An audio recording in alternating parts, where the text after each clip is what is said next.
bahwa peristiwa yang terjadi adalah akibat dari kemarahan saya atas perbuatan anak bapak. Peristiwa yang terjadi akibat kemarahan saya atas apa yang telah anak bapak lakukan ke istri saya. Bagian yang sampai sekarang aku masih luar biasa kaget ya, dan juga geleng-geleng kepala seorang Ferdy Sambo pada saat bertemu dengan orang tua Brigadir Joshua pun, terlepas dia menyampaikan permintaan maaf dan mengakui kesalahannya, tetapi dia masih tetap kekeh pada pendiriannya bahwa Joshua adalah yang bersalah. Dia membunuh karena sudah menyakiti harkat dan martabatnya. Bagian ini adalah yang sedang diperjuangkan dari tim Ferdy Sambo dengan menyerang kepribadian dari seorang Joshua. Kita akan bahas lebih detail di sini. Sebenarnya apa ya? Ada kita sudah lihat ya pada saat persaksian saksi-saksi yang berasal dari karyawannya FS dan juga PC, misalnya Susi, Damson, terus juga Kodir serta yang lainnya, itu banyak yang menyerang adalah kepribadian dari seorang Joshua. Sebenarnya gini, kalau seandainya kerjaan Joshua itu nggak benar, atau bahkan seperti yang dikatakan oleh Damson, kemudian diyakinkan lagi dengan Daden bahwa Joshua itu orangnya pemarah, labil, terus juga suka minum-minum dan sebagainya. Kenapa kok dia sudah bertahan bersama Joshua dan juga Ferdy Sambo itu sudah kurang lebih hampir 3 tahun bekerja bersama. Bahkan Joshua juga diangkat selain menjadi ajudannya FS juga sebagai anggota Satgasus. Kalau sudah nggak benar kerjanya, apalagi nggak cocok, itu gampang banget bagi seorang Ferdy Sambo bisa langsung memecatnya. Motifnya sedang menjadi pertanyaan, apakah motifnya berhubungan dengan hal pribadi yang sering kita bahas, ataukah justru malah ada isu besar di balik ini semuanya. Daden, Miftahul Haq, yang merupakan mantan ajudannya dari Ferdy Sambo, dia mengaku ada keterangan di bulan Desember 2021, dia sempat ngobrol dengan Joshua. Dia juga mengaku katanya dia adalah sahabatnya Joshua. Katanya sih begitu ya. Dia bilang bahwa saya itu agak jenuh, kata Joshua, dan pada saat dia jenuh itu suka mukulin ART gitu. Siapa ART yang dipukuli? Ini apakah menguatkan keterangannya dari Damson? Damson kan bilang bahwa Om Joshua itu kadang perlakuannya suka kasar gitu, suka gebrak-gebrak sesuatu kalau deket saya. Ini kayaknya ada bagian-bagian peranan-peranan yang diberikan dalam skenario besar yang dibuat oleh tim mereka, dugaannya seperti itu, dan mereka sedang mendalami karakternya masing-masing. Kalau aku lihat keterangan Daden, pada saat memberikan keterangan ini, yang mengatakan Joshua itu suka mukul-mukulin ART gitu, itu ngomongnya itu tersendat-sendat loh. Biasanya kalau orang itu sudah menghafalkan sebuah skrip, bagian-bagian tertentu akan tersendat-sendat. Karena ada banyak bagian dari omongannya Daden ya di persidangan itu yang cukup lancar. Lancar tuh artinya kalau cuma pause atau berhenti 1-2 detik itu nggak masalah. Tetapi kalau ada kelancarannya itu, kalau kita lihat kayak grafik itu teman-teman, itu kalau kita kayak aku lagi baca naskah, baca narasi biasanya kalau aku lagi dubbing atau mengisi acara tertentu. Kalau ada sesuatu hal yang aku ragu, biasanya aku akan melambatkan berbeda patternnya dengan yang lainnya. Ini yang juga aku lihat pada saat Daden mengatakan ini, itu ada gerakan bahasa tubuh dan juga kata-katanya itu tersendat-sendat. Itu indikasi kebohongan. Ngaku bersahabat dengan Joshua, tetapi cerita kejelekannya mengenai hiburan malam, suka marah, dan negatif lainnya. Bagi Joshua yang bukan agama Muslim, menurut aku juga mereka tidak semua orang di Indonesia mengkategorikan keluar malam atau minum minuman keras yang alkohol ya. Itu bukan hal negatif, itu adalah hal-hal yang wajar bagi sebagian orang. Terlepas kalau itu pun benar gitu.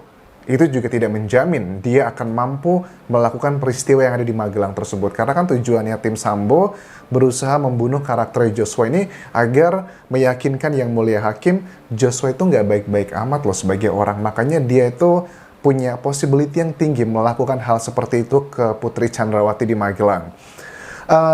Daden mengatakan gini, saya sering tenangkan Joshua kalau dia lagi marah, karena saya akui dia itu adalah orang yang labil. Sayangnya tidak diberikan contoh kelabilannya itu seperti apa. Namanya manusia kan setinggi jabatan atau setua apapun orang itu, kan namanya hati manusia ada ups and down-nya. Ada kadang lagi sedih, lagi bahagia, marah. Kalau hal seperti itu dikategorikan sebagai kelainan psikologi, ya itu justru bagi aku aneh. Justru orang yang aneh, yang memiliki kepribadian aneh adalah orang yang konstan marah terus, atau sedih terus, atau bahagia terus. Itu kan kayak psikopat ya. Psikopat kan nggak punya lagi empati gitu. Kalau dia sudah tidak punya rasa lagi kesedihan lagi seperti orang psikopat, itu adalah kepribadian yang aneh. Kalau Joshua masih ups and down, artinya dia juga masih punya perasaan gitu, manusia normal pada umumnya. Terus juga kan dia mengatakan bahwa 3 bulan baru bergabung di sini, saya itu diajak Joshua ke Brexit. Untuk ketemu teman yang baru datang dari Jambi. Ini adalah hal yang mengada-ada sih bagi aku pribadi. Tidak ada bukti yang lebih kuat selain hanya karena keterangannya. Bahkan Darian pun mengatakan pada saat Hakim tanya, kamu tahu bahwa Joshua itu sering ke klub malam, selain karena kamu pernah diajak ke sana sekali, kamu pernah lihat lagi gitu. Dia mengatakan, saya dengar dari ART yang lain. Kalau cuma sekali diajak, ya itu kan bukan berarti jaminan. Kan logikanya dengan Joshua yang harus menjaga Putri Chandrawati, kalau malamnya mabok, nggak mungkin ya dalam waktu tidur cuma 1-2 jam bisa langsung bekerja, berfungsi tubuh kita dengan normal. Setelah itu secara biologis saja, secara data ilmiah itu tidak masuk akal. Sejago-jagonya orang yang minum alkohol biasanya butuh ya 8 jam, 9 jam, 10 jam untuk menetralkan dari pengaruh alkohol tersebut. Kalau aku lihat juga keterangan dari Reza Indragiri, psikolog forensik, mengadres mengenai isu kepribadian ganda yang terus digaungkan dari tim kuasa hukum FS dan juga PC, untuk mengkategorikan atau mendefinisikan seseorang memiliki trait seperti itu harus ada pemeriksaan lebih dalam ya, tidak boleh hanya sekedar opini semata aja. Memang benar, metode yang dipakai untuk orang yang sudah meninggal untuk melihat kepribadiannya dalam konteks kasusnya Joshua ini biasanya adalah dengan metodenya adalah kualitatif ya, dari wawancara atau mendengar keterangan dari orang-orang terdekatnya Joshua. Siapa aja orang terdekatnya Joshua ini juga definisi yang cukup membingungkan. Dekat ini apakah dekat dalam arti fisik atau dekat dalam arti hati, atau dekat dalam arti apa? Karena kalau dekat dalam arti fisik, ya mereka-mereka lah yang berada di lokasi kejadian, itu adalah yang menghabiskan waktu bersama-sama rekan kerjanya Joshua. Tetapi kalau yang dekat di hati, yang sering diajak ngobrol dari hati ke hati, itu siapa?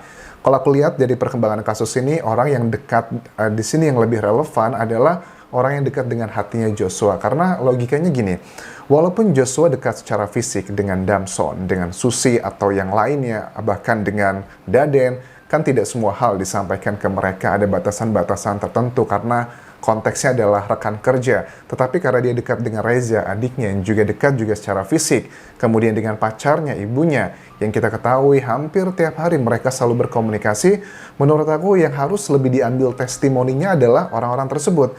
Kalau timnya FS dan juga PC kan selalu mengatakan bahwa nanti kami akan hadirkan saksi ahli untuk menyatakan yang mendukung statement kami bahwa Joshua itu diduga memiliki kepribadian ganda, kan nanti juga akan dihadirkan saksi ahli tersebut yang katanya berasal dari psikolog forensik. Kalau yang dianalisa, diwawancara itu hanyalah orang-orang yang dekat secara fisik, ya ini sih jelas lah nggak make sense, kecuali berimbang ya, karena kita ngomongin data penelitian teman-teman, nggak boleh definisinya itu dekat hanya karena secara fisik aja. Kita harus mendefinisikannya dekat itu seperti apa dulu. Harusnya kalau mau fair gitu secara riset gitu ya, yang diwawancara untuk data kualitatif itu dekat secara fisik, oke, nggak masalah, Damson, Susi, dan sebagainya, PC. Tapi juga dari keluarganya Joshua yang setiap hari juga berkomunikasi. Apalagi konteksnya, orang-orang yang dekat secara fisik Joshua ini kan sedang punya target hukum yang ingin dimenangkan. Target hukumnya adalah membantu majikannya, PC dan juga FS, agar tidak terkena hukuman maksimal, ya untung-untungan gitu, bisa merubah dari pasal pembunuhan berencana jadi pembunuhan yang spontanitas. Itu juga ada konteks yang harus kita tahu. Jadi pada saat kita membuat sebuah riset atau mengkategorikan dari data-data ilmiah, kita juga harus lawannya dengan data-data ilmiah yang semuanya itu pasti menggunakan logika berpikir dasar yang simple untuk bagian pengambilan sampel ini.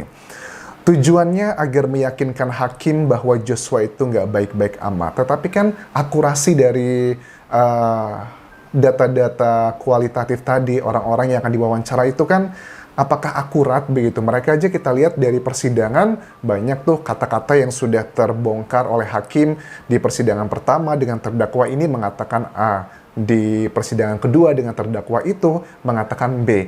Itu adalah indikasi di mana mereka tidak jujur. Masa dari pengambilan sampelnya aja udah nggak bener, lantas ini bisa untuk mendefinisikan bahwa Joshua adalah memiliki kepribadian ganda. Itu secara logika, itu juga secara data ilmiah itu nggak masuk akal sama sekali.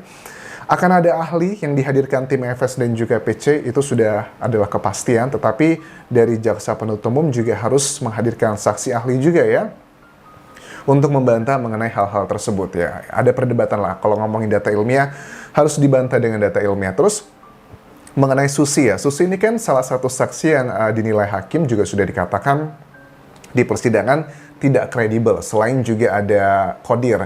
Tetapi uniknya adalah Susi dan juga Qodir kan hakim mengatakan, ingat loh Susi, Qodir, kamu nanti di persidangan-persidangan berikutnya kita akan jumpa lagi. Ini dikatakan pada saat hakim mengkritik, kalian ini kok sebegitu lancarnya pada saat ditanya sama tim kuasa hukum FS dan juga PC. Tapi kalau kami yang tanya, hakim atau jaksa penuntut umum, kalian kayak orang sakit gigi. Ingat loh Qodir, kita besok masih ketemu lagi loh. Nah, uniknya adalah Susi dan Qodir ini sudah dikategorikan sebagai saksi yang tidak 100% reliable. Tetapi hakim masih mau memakai mereka lagi untuk datang ke persidangan. Strategi apa ini yang sedang dilakukan? Menurut aku ini adalah strategi yang sedang dilakukan dari hakim dan juga jaksa penuntut umum untuk membongkar saksi bohong lainnya agar nanti itu dibentrokan dengan pembuktian-pembuktiannya. Apalagi kalau nanti kita sudah masuk dalam tahapan pembuktian, kita akan lihat Susi dan juga Qodir pasti akan bingung, akan terdiam begitu saja pada saat dikutip apa yang dikatakan dia kemarin, terus dijawab dengan hari ini kok berbeda. Misalnya kan kalian masih ingat, Qodir itu mengatakan bahwa pada saat si Romer ya, yang masuk ke rumah dinas setelah terjadinya penembakan tersebut, ada kata-kata yang dikatakan dari FS ke semuanya yang ada di situ, nggak usah khawatir Richard, saya akan amankan kamu, jabatan saya, terus juga jabatan saya akan saya pertaruhkan lah intinya untuk seperti itu. Itu diakui sama Romer.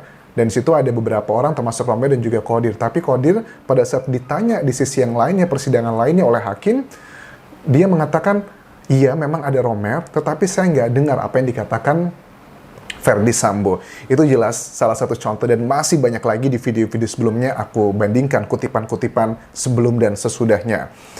Psikologi forensik tidak memberatkan dari keterangan yang dari daya ingat manusia yang rentan dengan distorsi dan bias tapi pada pembuktian saja. Ini adalah keterangan dari Reza Indragiri. Karena benar juga sih kalau kita hanya rely pada keterangan saksi aja kan, yang itu juga berdasarkan memori kita, kadang kan suka terjadi pembiasan. Jadi ya lebih ke pembuktian aja kita lihat nanti.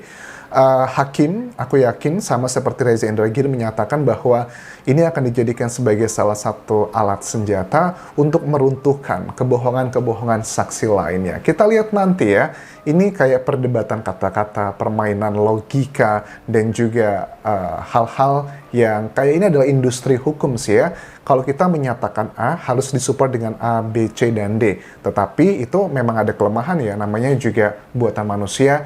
Makanya juga hakim pada saat memutuskan nanti tidak hanya berdasarkan alat bukti. Jadi adalah keterangan saksi, keterangan ahli, keterangan terdakwa, petunjuk dan juga surat, tetapi harus dengan keyakinan hakim. Karena memang di hukum juga buatan manusia ada poin-poin yang cukup lemah, yang ada bisa diputarbalikkan, makanya harus butuh keyakinan dari hakim. Mudah-mudahan keyakinan dari hakim nanti itu sama dengan keyakinan masyarakat Indonesia pada umumnya, karena memang kasus ini sudah indikasi sangat kuat sekali adalah pembunuhan berencana, bukan pembunuhan yang spontanitas saja. Terima kasih sudah menonton, sampai ketemu lagi di video berikutnya. Tinggalkan like dan juga komen, serta subscribe channel YouTube ini, juga follow Instagram dan juga Facebook page Kodi Anjasa Asmara. Kalaupun kerap semuanya. Bye-bye.